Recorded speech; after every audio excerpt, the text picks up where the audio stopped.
Welcome to More with Gaby, where you always get more with Gaby, even a double O in more.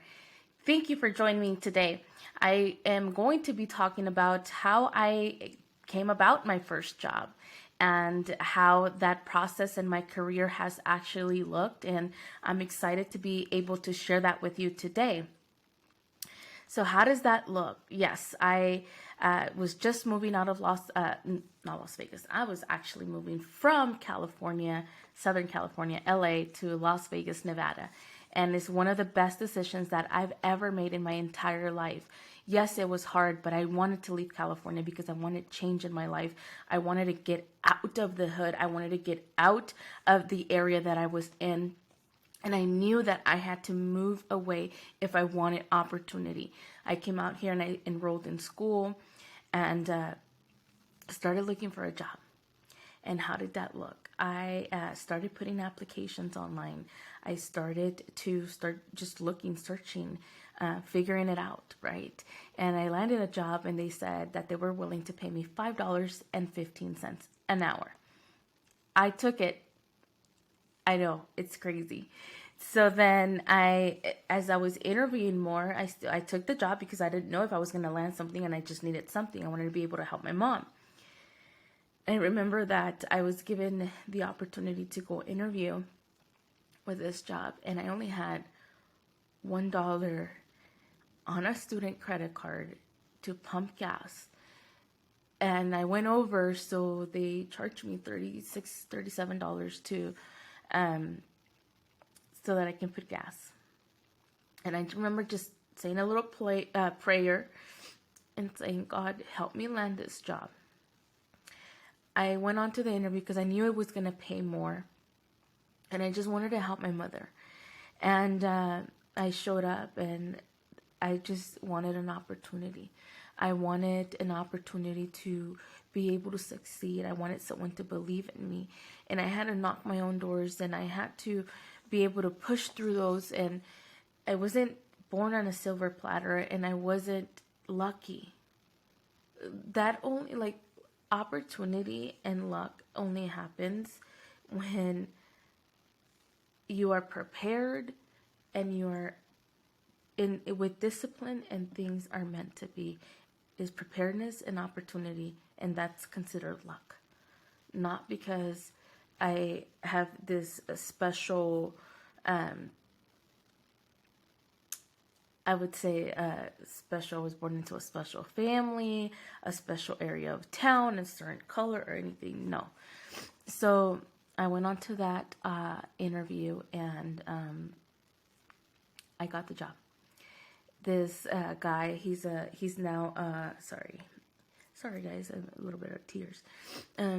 He is now a metro officer for Las Vegas Metro Police Department, and I remember that as I was, hired, that any opportunity I had to work extra hours, I was an elevator operator, guys. So my job was to take people up and down the elevator. My job was to greet people. And I remember any opportunity I had to be able to put extra time in, any opportunity I had to be able to learn something or be a team player or anything of that nature, I did it. I did it because I brought the same basketball mentality when I was in high school. I wasn't the best player, but I worked the hardest. I showed up every day no matter what, right? So I would work 17.5-hour shifts, 2 hours. I had to sign papers like, you're going to be okay if you don't have the 8 hours in between. And I still did it, right? So then I started seeing that there was going to be an opportunity to grow. This is 3 months into the job, that there was an opportunity to grow. And when eager Gabby, motivated to move forward and make things happen. So there was an opportunity to become a relief shift lead. So I applied for it. And I remember I was like hanging out with the employees because they were my friends. And, I was new to Las Vegas. I didn't know anyone. And in that interview, guys, one of the other members of management asked me, how are you going to make sure that you are fair if you're hanging out with the employees. And I was blown away, and I said, I'm not going to be biased. I'm going to separate myself. Where this is going, a lot of times as you're moving up in the corporate ladder, you're going to have to sacrifice things. But if it makes you happy and it's under your boundaries and it fulfills your ultimate goal, then go for it. Because here's the thing, I don't regret one choice I've made in my career. I don't regret missing a birthday party, a New Year's Eve, a Christmas, nothing. Because that allows the woman that is here today speaking with you to be here. And I never wanted to be there when I'm in my deathbed that someone says, did you live your best life? And I said, no, I lived someone else's best life. So as long as everything was moving forward to live Gaby's best life, and that could be your best life, like success is not how much money you have in the bank, but success is making sure that you're fulfilled in here, in your heart. And that the step that you walk is in confidence because it's on the journey that you want to be on.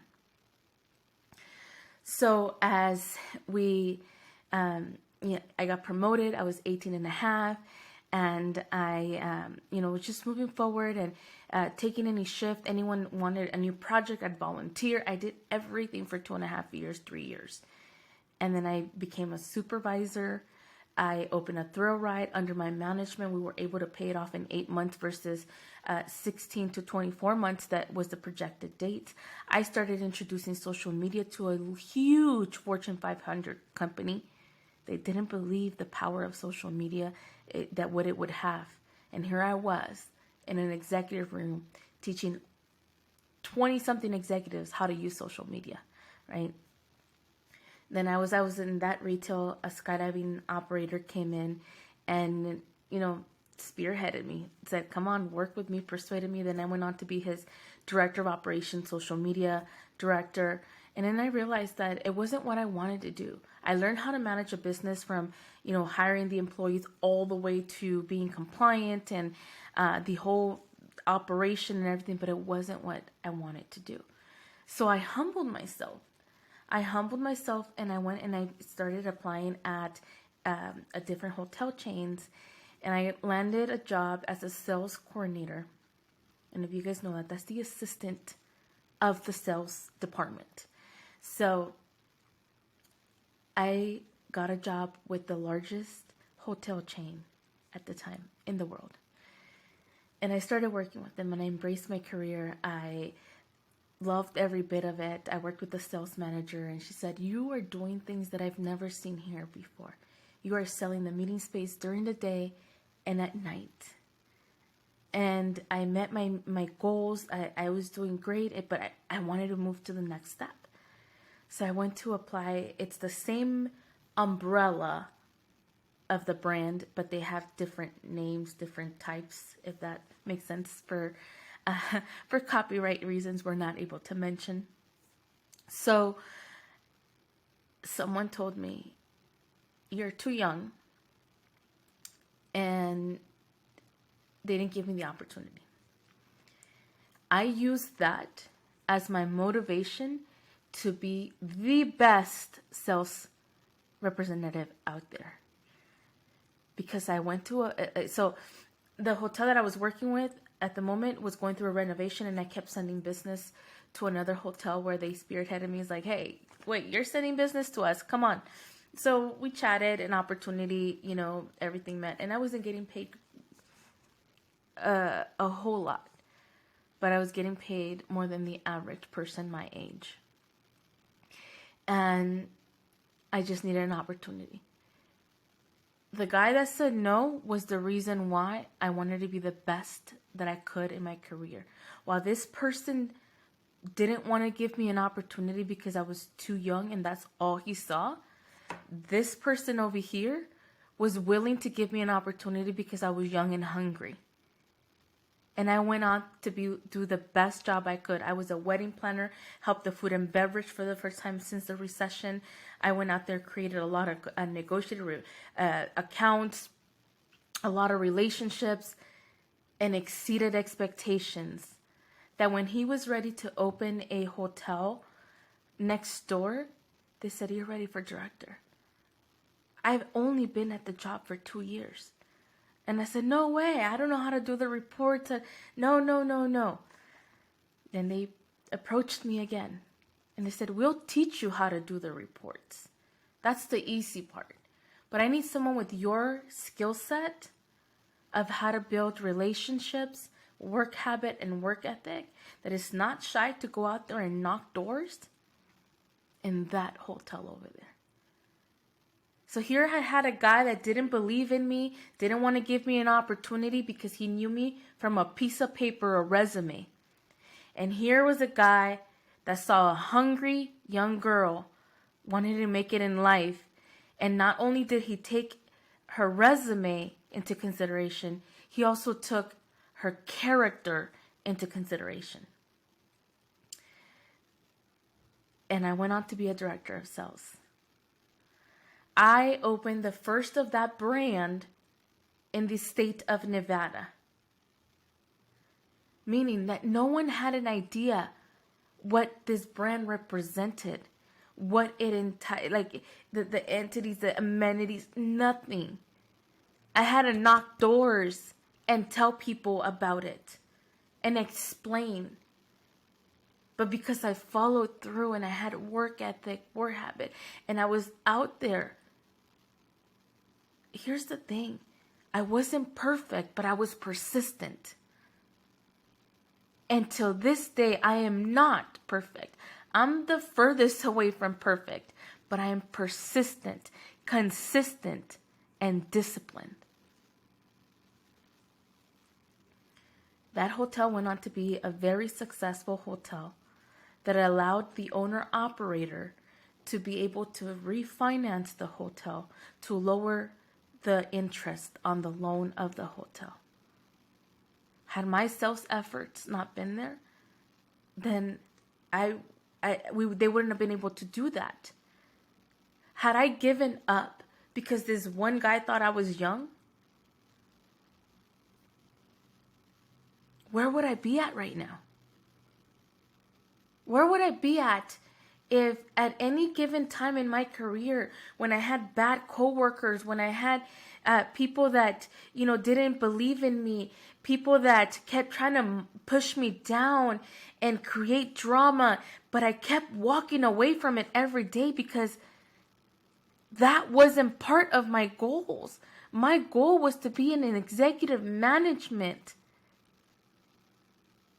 and be able to show all Latinas out there that you can too. All women out there that you can too. All men out there that you can too. And it does not matter what you are, who you are, where you come from. But what does matter is what you're willing to put in. And I was willing to put in work. I was willing to sacrifice.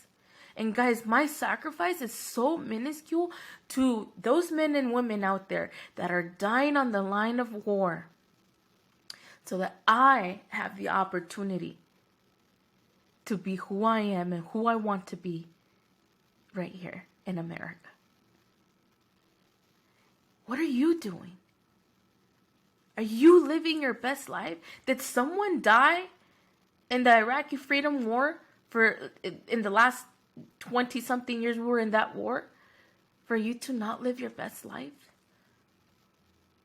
I hope and I pray that you're living your best life and that you are successful, whether you want to be a mom, a husband, a wife, whatever you want to be, that fulfills your heart and you're living your life under your boundaries, your means, and your own success. And if you're not, take my story because it's worth every moment of it. I don't care what family member, what friend, who is not here in the journey right now. Because here's the thing, people are in your life for a reason or for a season, right? And I'm okay with that. But people that did not accept the fact that my career was important to me and that my goals were important to me, then I didn't have time for it. And I don't regret it. Because then this woman here today would not be here. I went on to another job and that didn't end up working out. Things happen. Things happen. Pandemic happened. I went on to senior living. And during senior living, I got a property that had over 25 vacant units. And in 5 months, I flipped it over into 100% occupancy. Mind you, I was in a whole new industry, right? I had left a job that I had for a couple of months because the dude that owned it thought that he had to teach me how to do sales. I was like, you don't hire people to tell them how to do their job. Not at the director level. You hire directors because directors direct, right?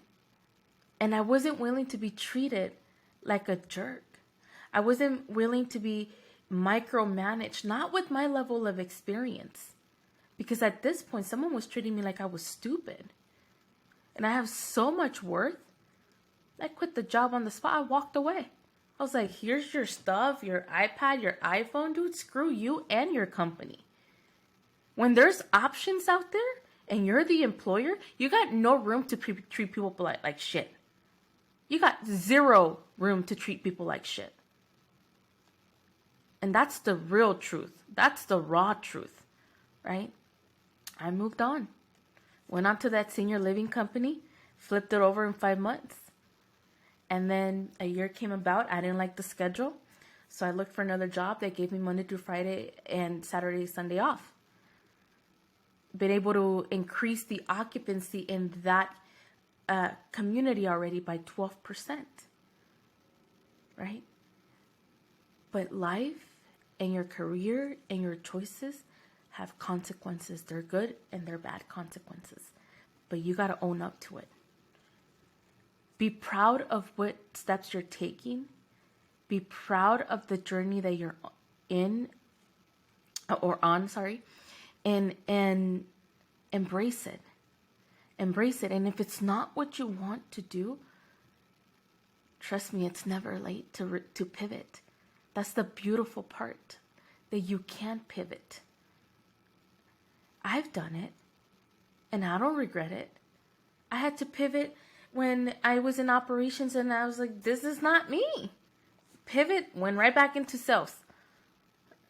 Then, went into hospitality. COVID happened, and I went into another industry. Dude was a punk, and I pivoted, and I went into senior living. And I can say, hey, you know what? I have vast experience and versatile experience to know that sales is an art. Sales is all about the relationship that you have with your client. And what makes me successful is that I have a discipline, I have work habit, consistency, and persistence.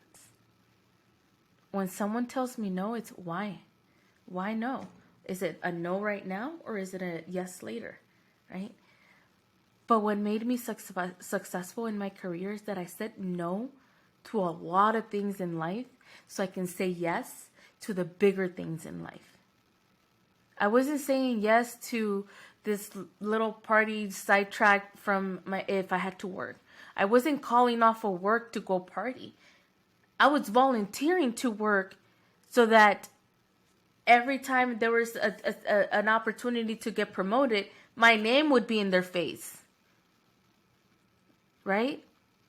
I wanted to be the first person they thought about because of my work ethic, not because I was out there kissing some butt, but because I had the capability, I had the skill set, because I was there to learn and to grow.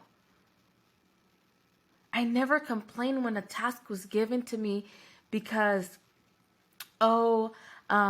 it's not my job. It's not in my job description. I was just grateful that they gave me the chance and they trusted me to do it. So I went out and did it and got my experience so that when I was applying for another job, do you know how to do this? Yes, I do. Why? Because I volunteered. Because I volunteered to do my boss's project. That's why I know how to do it. Right? So life is all about how you see it. You can either see and be pissed and complain about all the stuff that your job makes you do, or you can say it's a learning experience because it's going to take me to my next chapter. But again, it's what you want to do with it, right? Guys, I came from nothing. I was a nobody. But one thing I did have was the eagerness and the hungerness to be a somebody, because I was a somebody to the Lord. So I knew I was meant to be here because I was created on purpose, with the purpose, on purpose. And I took that. When I didn't believe in me, my coach believed in me. And I used that belief to the most that I could so that I can go out there.